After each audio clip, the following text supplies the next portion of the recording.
ખેડૂત ભાઈઓ, આજના એપિસોડમાં આપણે વાત કરીશું આપણી ઉપજ તલની. હવે તલની ઉપજ આપણી જ્યારથી આવવાની શરૂ થઈ છે ઉનાળુ વાવેતરના તલની, ત્યારથી આપણે એના ઉપર એપિસોડ કરતા રહ્યા છીએ અને આપ સૌની સાથે ચર્ચા કરતા રહ્યા છીએ. અને ચર્ચામાં જે સંકેતો આપણે આપતા હતા એ સંકેતો એટલે આપણી ક્વોલિટી એકંદર સુધરી અને બજારમાં જેવી રીતે આવતી જશે એવી રીતે સામાન્ય રૂપમાં આપણા પોતાના દેશના બજારની જરૂરિયાત પ્રમાણે ભાવોમાં સુધારો પણ બનતો રહેશે અને એ પ્રમાણે સામાન્ય રૂપમાં સુધારો અવશ્ય બનતો રહ્યો છે. અને બનતા રહેલા સુધારા પછી તલના ભાવોનું જે લેવલ અત્યારના દિવસોમાં બન્યું છે એ લેવલની ચર્ચા કરીએ. સાથે સાથે એક આંતરરાષ્ટ્રીય ટેન્ડર તલની ખરીદીનું દક્ષિણ કોરિયા તરફથી જે રજૂ કરવામાં આવી રહ્યું છે એ ટેન્ડરનો આપણા તલના બજારને કેટલો સપોર્ટ મળી શકે છે અને સપોર્ટ મળવાની જે કાંઈ સંભાવનાઓ અને શક્યતાઓ છે આ મુદ્દાઓની ચર્ચા એટલે આજની આપણી તલ સંબંધિત ચર્ચા. મિત્રો, તો આજના આપણા આ વિડીયોમાં આ એપિસોડમાં આપ સૌ દર્શક મિત્રો અવશ્ય બન્યા રહેજો. નમસ્કાર ખેડૂત મિત્રો, જય કિસાન, જય ભારત. ખેડૂત ભાઈઓ, આજે તારીખ છે 16 મે 2026 અને વાર છે શનિવાર. શનિવાર છે એટલે માર્કેટિંગ યાર્ડોના સાપ્તાહિક કામકાજનો આજે છેલ્લો દિવસ છે અને આપણા તલના બજાર ભાવોનું લેવલ આપણે જોઈએ તો ગઈકાલે 15 તારીખના દિવસે આપણા સફેદ તલના બજાર ભાવનું લેવલ એટલે નીચલા દરજ્જાના ભાવોમાં ખાસ કોઈ સુધારો નથી, પણ મીડિયમ દરજ્જાના તલ જે આપણા છે એમાં સુધારો અવશ્ય બન્યો છે. અને બેસ્ટ ક્વોલિટીની જે રેન્જ હોય એટલે કે બેસ્ટ ક્વોલિટી, સુપર બેસ્ટ કે એક્સ્ટ્રા સુપર બેસ્ટ ક્વોલિટીના તલ જે છે એમાં સુધારો અવશ્ય ઠીક પ્રમાણમાં બની ગયો છે. અને ભાવનો લેવલ એટલે નીચલો દરજ્જો 20 કિલોનો ભાવ 1650 રૂપિયાથી શરૂ થાય અને 1750 કે ઊંચામાં 1800 રૂપિયા સુધી પહોંચે. ત્યાર પછી સારી ક્વોલિટીના તલ આપણા એટલે 1800 રૂપિયાથી લઈ અને 1900 કે 1950 રૂપિયા 20 કિલોનો ભાવ. અને બેસ્ટ રેન્જમાં આપણે જઈએ એટલે લગભગ 2000 રૂપિયાથી લઈ અને ગઈકાલના દિવસે જે વેપારો થયા એ વેપારો એટલે 2325, 2335, 40 કે 2350 રૂપિયા સુધીના ભાવથી પણ સફેદ તલના આપણા જે વેપારો થયા છે આ વેપારો એટલે આપણી સુધરતી ક્વોલિટી અને આપણા દેશની પોતાની તલની આ સમયની જરૂરિયાતના આધારે સુધરી અને આવેલા ભાવોનું લેવલ. હવે જે મુખ્ય ચર્ચા આજની આપણી છે એ ચર્ચા એટલે કોરિયન ટેન્ડર ગઈકાલે 15 મે ના દિવસે જે જાહેર થયું છે આ કોરિયન ટેન્ડર થી આપણા તલના બજારને નવો આધાર અવશ્ય મળી શકે છે. જો આ ટેન્ડરમાં આપણા તરફથી એટલે કે આપણા દેશના વેપારીઓ તરફથી લગાડવામાં આવેલી બોલીઓ માન્ય રહે અને માન્ય રહેતી બોલીઓ જે કોઈ હોય એ બોલીઓના હિસાબે જથ્થો પૂરતા પ્રમાણમાં આપણા દેશના વેપારીઓને જો ફાળવવામાં આવે તો અવશ્ય ઠીક લેવલ બની શકે છે આપણા તલના ભાવનું. હવે ટેન્ડરનું કદ જે છે એ કદ એટલે લગભગ 20,000 ટનનું કદ છે ટેન્ડરનું. અને 15 તારીખ એટલે ગઈકાલે 15 તારીખથી ટેન્ડરનો પહેલો દિવસ હતો.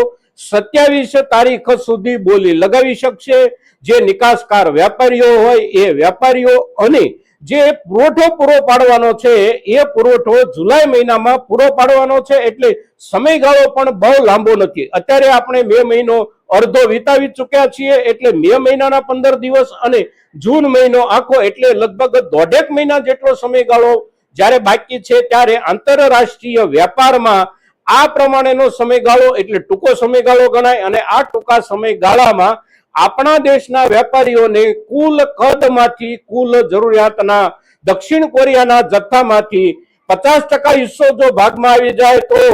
સારામાં સારું લેવલ બની શકે આપણા તલના ભાવનું. એનાથી વધારે હિસ્સો આપણા ભાગમાં આવી જાય તો એનાથી પણ વધારે સારી વાત ગણાય. હવે ભાવોનું જે લેવલ આંતરરાષ્ટ્રીય બજારમાં અત્યારે ચાલી રહ્યું છે એના ઉપર એક નજર નાખીએ તો તલના બજાર ભાવમાં ડોલરના હિસાબથી છેલ્લા ઘણા સમયથી કોઈ સુધારો નથી, પણ પેમેન્ટ ડોલરમાં થતું હોય એટલે ડોલરની સામે આપણા રૂપિયાના ભાવમાં જે ઘટાડો થતો રહ્યો છે પાછળના લગભગ 6, 7 કે 8 મહિનાથી, અને ગઈ સિઝન આપણી ઉનાળાની જે હતી અને આ જો સમયગાળા દરમિયાન આપણા તલ જે આંતરરાષ્ટ્રીય વેપારમાં જતા હતા એની સામે ત્યારથી લઈ અને અત્યાર સુધીમાં લગભગ ડોલર સામે આપણો રૂપિયો 10 થી 11 રૂપિયા જેટલો ઘસાઈ ચુક્યો છે અને અત્યારે જે ડોલરનો ભાવ ચાલી રહ્યો છે ગઈકાલની તારીખના હિસાબે એ ભાવ એટલે $1 બરાબર 96 રૂપિયા અને તેથી આ હિસાબે આપણા તલના ભાવ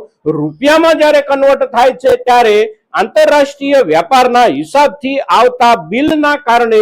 ભાવનો સુધારો અવશ્ય બની જાય છે અને એ જે લેવલ બને છે આંતરરાષ્ટ્રીય બજાર ભાવ ડોલરના હિસાબથી જે ચાલી રહ્યા છે એના આધારે એ લેવલ એટલે 2850 રૂપિયાથી લઈ અને 2950 રૂપિયા સુધીના ભાવ બની શકે છે આપણા સફેદ તલના ટેન્ડરમાં ભરાયેલા ભાવોમાં અને આ લેવલે આપણા તલ ખરીદવા માટે દક્ષિણ કોરિયા તૈયાર થાય તો અવશ્ય આપણી સારી ક્વોલિટી આપણી પોતાની જરૂરિયાત ઉપરાંત વિદેશ વેપારમાં જતા જથ્થાના આધારે આપણને ઠીક પ્રમાણમાં સારા ભાવ આપી શકે છે હવે કોરિયા જે તલ ખરીદે છે કાયમ માટે આ પણ એક આશ્ચર્યજનક ખરીદ વેચાણ એટલે કે આશ્ચર્યજનક વેપાર છે કોરિયા બહુ નાનો એવો દેશ છે દક્ષિણ કોરિયા વસ્તી બહુ ઓછી છે એની તેમ છતાં પણ દક્ષિણ કોરિયાની વાર્ષિક તલની વપરાશ લગભગ 1 લાખ ટન જેટલી છે અને 1 લાખ ટનની એની વપરાશની સામે એમને ત્યાં તલનું જે ઉત્પાદન થાય છે એ ઉત્પાદન ગયા વર્ષના હિસાબથી જોઈએ તો લગભગ 9000 થી લઈને 10000 ટન જેટલું જ એમનું ઉત્પાદન છે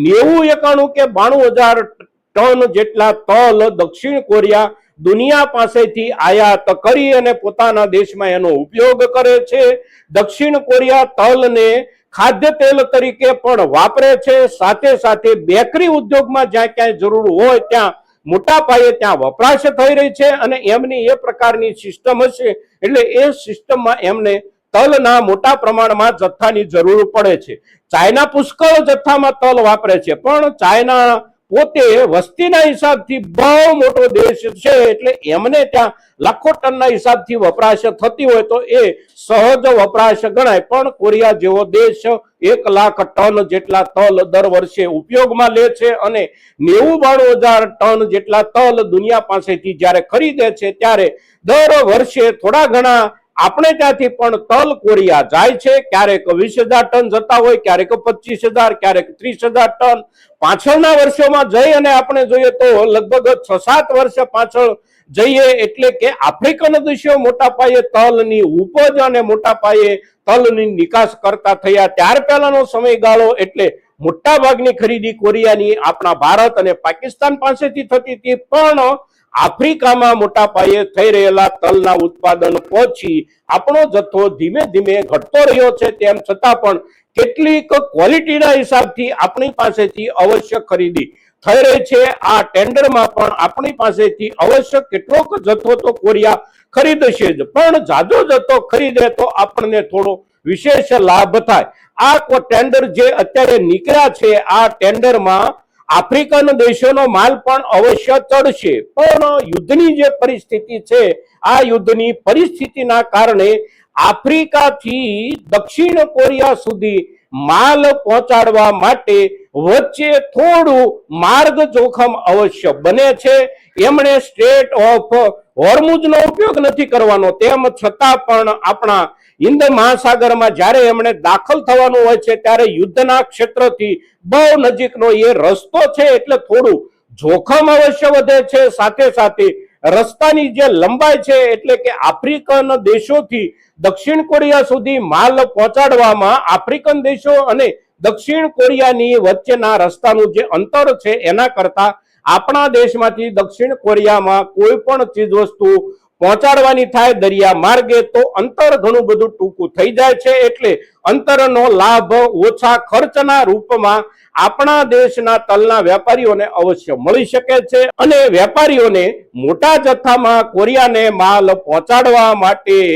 એમના ભાવ માન્ય રહે તો એનો લાભ આપણને પણ અવશ્ય મળશે મિત્રો તો આવનારા સમયમાં થોડા દિવસો માટે આપણે અવશ્ય આ ટેન્ડરમાં આપણા દેશને કેટલો ઓર્ડર મળે છે એને ધ્યાનમાં રાખી અને આપણી ઉપજનો નિર્ણય કરીએ મિત્રો. અત્યારે જે ભાવનું લેવલ છે એ લેવલ આપણી જ જરૂરિયાતના ધોરણે બનેલું છે, એટલે એમાં કોઈ લાંબી ટૂંકી ઘટ પડી જવાની સંભાવના નથી. સામાન્ય રૂપમાં બજારમાં જે કાંઈ ફેરફારો બનતા હોય એવા ફેરફારો બનતા રહે અને બજાર ચાલતું રહે. પણ કોરિયન ટેન્ડરમાં મોટા જથ્થામાં એટલે કે 10,000, 12,000 કે 15,000 ટન તલ આપણા તરફથી